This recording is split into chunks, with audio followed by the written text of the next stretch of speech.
오늘도 이 예언의 말씀을 읽는 자와 듣는 자와 그 말씀을 지켜 행하는 자에게 복이 있다 하셨으니 함께 이 말씀을 읽고 묵상하고 삶에 적용하는 우리 모두에게 하나님의 크신 은혜가 있게 되시기를 주님의 이름으로 축복합니다. 오늘 함께 묵상하실 본문은 이사야 39장 1절로 8절의 말씀입니다. 히스기야가 나았다는 소식에 바벨론 왕이 글과 예물을 보내오지요. 히스기야는 너무나 기뻐서 그 사절단에게 보물창고와 무기고를 모두 보여주게 됩니다. 이에 하나님께서 이사야를 통해 히스기야에게 심판을 말씀하십니다. 그의 모든 소유가 바벨론으로 옮겨지고 후손이 잡혀갈 날이 온다는 가슴 아픈 예언이셨습니다.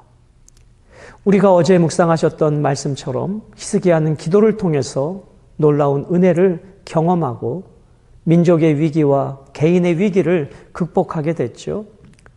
기도로 승리했던 히스기야가 오늘은 기도하지 않을 때에 어떠한 비참한 결과를 맞이하게 되는지, 기도로 정상에 올랐던 히스기야, 그러나 기도가 무너졌을 때 그의 인생도 함께 무너지는 인생이 됨을 오늘 본문을 통해서 우리는 함께 묵상하게 될 것입니다. 그래서 오늘 본문의 핵심 주제는 기도를 통해 은혜의 정점에 올랐던 히스기야가 기도 없이 무너져 버립니다. 하나님께 묻지 아니하고 자기 소견에 옳은 대로 행할 때에 그 바벨론 사절단에게 모든 보물들과 무기들을 보여줌을 통해서 결국은 그 바벨론의 침략 앞에 무너질 수밖에 없는 토대가 되어 버렸습니다. 그러므로 우리는 어려울 때도 기도해야 되지만 내가 평안하고 형통할 때도 더 하나님 앞에 무릎 꿇어야 합니다. 그래서 기도는 모든 일의 시작이고 모든 일의 과정이고 모든 일의 끝이어야 합니다. 기도는 어렵고 힘든 사람만의 전유물이 아니라 오늘 형통하고 오늘 번영하고 오늘 성공하는 사람들은 더 하나님에 대한 목마름으로 무릎 꿇어야 함을 본문은 말씀해주고 있습니다. 자, 이 부분을 기억하시면서 1절을 제가 봉독하겠습니다. 그때에 발라단의 아들 바벨론 왕 무로덕 발라단이 히스기야가 병들었다가 나았다함을 듣고 히스기야에게 글과 예물을 보낸지라. 자, 그때에는 언제예요? 이 히스기야가 아수르 침입을 막아낸 때, 그 18만 5천이라고 하는 강력한 아수르의 군대를 하나님의 초자연적인 능력으로 막아낸 때, 개인적으로는 그 죽을 병의 위기에서 하나님의 은혜로 살아난 때, 그게 그때의 그 시점이죠. 그때 바벨론 왕이 누구였냐면 무로닥 발라단입니다. 히스기야가 병들었다가 나았음을 듣고 사절단을 보내어 축하해 줍니다. 자, 이 시대적 배경을 우리가 좀 이해를 해야 오늘 본문을 이해하실 수 있을 것 같습니다. 오늘 본문에 등장하는 바벨론 왕 무로닥 발라단은 두 번에 걸쳐서 왕위에 오르게 됩니다. 첫 번째는 BC 722년에서 710년, 그리고 또 한 차례는 BC 704년에서 BC 703년, 이렇게 두 차례에 걸쳐서 바벨론 왕이 되는데요. 그때 세계의 패권 국가는 아시다시피 아수르였습니다. 그 아수르의 왕이 누구였냐면 사르곤 2세입니다. 이 무로닥 발라단이 사르곤 2세의 반란을 일으켜 아수르로부터 바벨론을 독립시킵니다. 그리고 주변의 여러 나라들을 규합해서 아수르에 대항하는 동맹을 만들게 되는 것이죠. 그러다가 사르곤 2세가 죽은 이후에 또 누가 아수르의 왕이 되냐면 그 유명한 사네립이 왕위에 오르게 됩니다. 그래서 이 아수르의 사네립이 등장하면서 무로닥 발라단은 또다시 역사의 무대에서 사라지는 계기가 됩니다. 이것이 그 당시 이스라엘 주변을 둘러싼 국제 정세인데요. 왜 이 무로닥 발라단이 히스기야가 살아났을 때에 글과 예물을 보냈는가? 이것은 개인적으로 죽었다가 살아난 왕에 대한 예우, 격려, 기쁨을 함께 나누는 의미가 아니라 정치적 의미가 있는 것이죠. 우리 함께 저 아수르와 반 동맹 전선에 서자는 정치적 메시지로 이 글과 예물을 보내온 것입니다. 그 당시 아수르로부터 이 이스라엘 유다도 고난을 받던 시대였기 때문에 이 바벨론 무로닥 발라단이 보낸 그 사절의 정치적 의미를 히스기야도 잘 알고 있는 거예요. 그래서 이신전심으로 마음이 통하는 상태입니다. 그래서 지금 히스기야는 자기의 생명이 살아난 그 기쁨도 있지만 저 무로닥 발라단 바벨론과 동맹하여 아수르와 정치적 반동맹을 맺는 그러한 같은 공동체 의식을 갖게 되었기에 경각심을 풀고 보물창고와 무기고를 다 보여주는 어리석음을 범하게 된 것입니다. 바로 그것이 그 당시 1절의 시대적이고 정치적인 배경인 것입니다. 자, 2절은 이렇게 사절단이 왔을 때 히스기야의 교만이 나타나죠. 2절입니다. 히스기야가 사자들로 말미암아 기뻐하여 그들에게 보물창고 곧 은금과 향료와 보배로운 기름과 모든 무기고에 있는 것을 다 보여주었으니 히스기야가 궁중의 소유와 전 국내의 소유를 보이지 아니한 것이 없느니라. 전 국내의 소유는 히스기야의 통치권 안에 있는 모든 것들을 그 바벨론 사절단에게 보여준 거예요. 자, 두 가지를 보여줬죠. 하나는 보물을 보여줬어요. 우리에게 이렇게 많은 보물이 있다. 또 한 가지는 무기를 보여줬어요. 우리의 국방력이 이 정도다. 자, 이것을 본 사절단이 무로닥 발라단에게 이 사실을 알려주게 되면서 나중에 이 바벨론은 이 백성들을 침략하여 모든 것을 가져가고 포로로 붙잡아가는 가슴 아픈 계기가 되게 되는 것입니다. 자, 3절은 이러한 상황 속에서 이사야 선지자가 히스기야에게 첫 번째 질문입니다. 사절단의 정체와 목적에 대한 질문이죠. 3절입니다. 이에 선지자 이사야가 히스기야 왕에게 나와 묻되 그 사람들이 무슨 말을 하였으며 어디서 왕에게 왔나이까 하니 히스기야가 이르되 그들이 원방 곧 바벨론에서 내게 왔나이다 하니라. 이사야가 두 가지를 물었어요. 히스기야 왕에게. 첫 번째, 그들이 와서 무슨 말을 했는가? 그리고 또 한 가지는 어느 나라에서 왔는가? 그런데 그 두 가지 질문에 히스기야 왕의 답변은 한 가지만 합니다. 사절단이 와서 한 말은 빼먹고 바벨론에서 왔다는 이야기만 전해주게 되죠. 왜 그럴까요? 히스기야는 바벨론 사절단의 일에 대하여 자기의 계획을 감추고 싶은 의도가 있는 것입니다. 하나님께서 가장 싫어하시는 것 중에 하나가 무엇이었어요? 하나님보다 애굽을 의지하는 거 싫어하셨죠? 하나님보다 아수르를 의지하는 거 싫어하셨죠? 오늘 하나님보다 바벨론을 의지하고 바벨론 동맹을 맺는 것을 하나님은 싫어하셨습니다. 그럼에도 불구하고 히스기야는 자기의 병에서 살아남을 축하하러 온 사절단에게 정치적 목적과 함께 그의 모든 비밀들을 제공해버리고 많은 우를 범했습니다. 4절은 이사야의 두 번째 질문입니다. 이사야가 이르되 그들이 왕의 궁전에서 무엇을 보았나이까 하니 히스기야가 대답하되 그들이 내 궁전에 있는 것을 다 보았나이다. 내 창고에 있는 것으로 보이지 아니한 보물이 하나도 없나이다 하니라. 여러분, 그 사절단에게 왕궁에 있는 보물과 무기를 다 보여준 것은 누가 한 거예요? 히스기야가 한 거예요. 그들이 강제적으로 본 것이 아니었죠. 여러분, 죄도 그래요.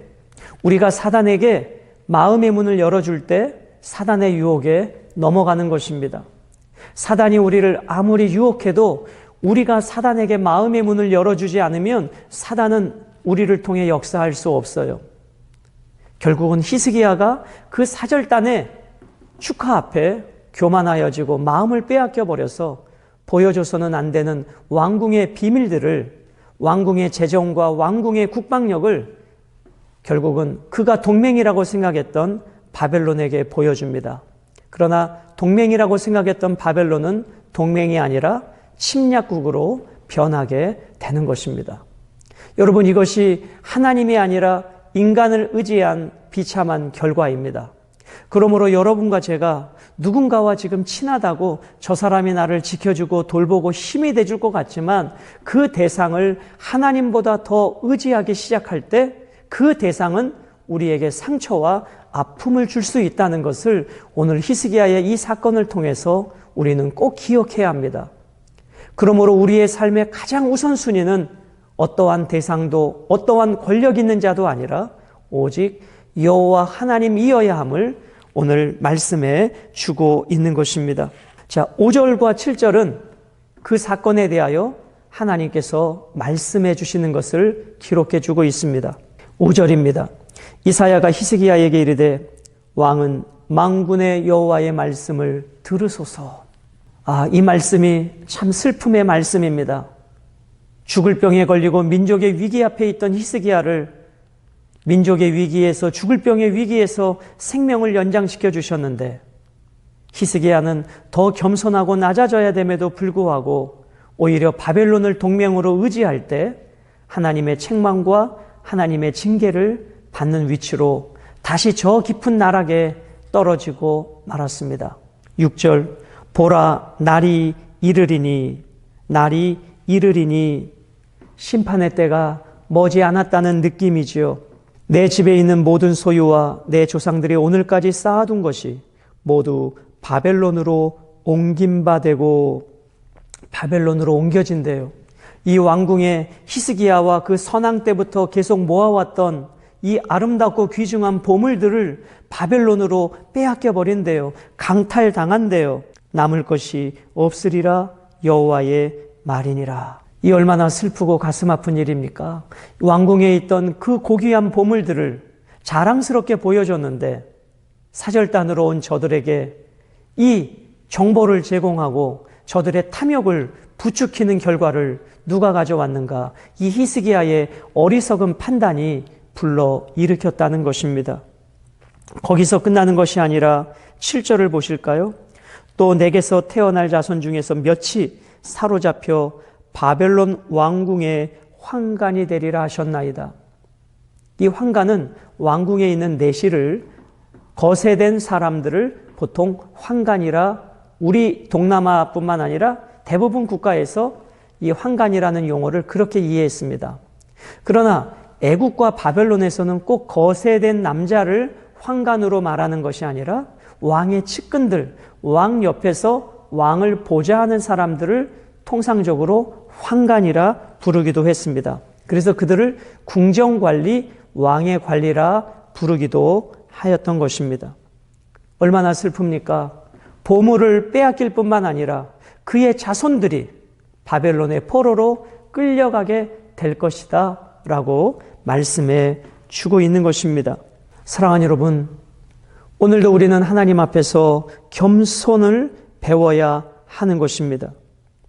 조상 때부터 쌓아왔던 그 소중한 보물들을 바벨론으로 빼앗기는 이 아픔, 그리고 그의 자손들이 바벨론의 포로로 끌려가게 된 이 아픔은 참으로 인간의 교만, 기도해야 될 때 기도하지 않는 이 히스기야 왕의 어리석음으로 인하여 이렇게 역사적인 가슴 아픈 일을 겪게 되었다는 것입니다. 그 뿌리는 무엇입니까? 바벨론을 하나님보다 더 의지했다는 것입니다. 바벨론을 동맹으로 삼으려고 했다는 것입니다. 이것이 비극의 뿌리입니다. 사랑하는 여러분, 그러므로 신앙의 가장 최고봉은 하나님이 없이는 안 되는 신앙입니다. 하나님 제일주의의 신앙입니다. 먼저 그의 나라와 그의 의가 우선이어야 하는데 히스기야는 바벨론이 우선이었습니다. 이것이 인간이 범하기 쉬운 죄의 모습인 것입니다. 오늘 여러분과 제가 이 땅을 살아가면서 히스기야처럼 순간적으로 교만해지고 하나님을 향한 그 시선이 흐트러지면 하나님보다 바벨론이 먼저 보일 수 있다는 것을 우리는 늘 경계해야 하는 것입니다. 8절은 히스기야의 응답이 소개되어 있습니다. 히스기야가 이사야에게 이르되 당신이 이른바 여호와의 말씀이 좋소이다 하고 또 이르되 내 생전에는 평안과 견고함이 있으리로다 하니라.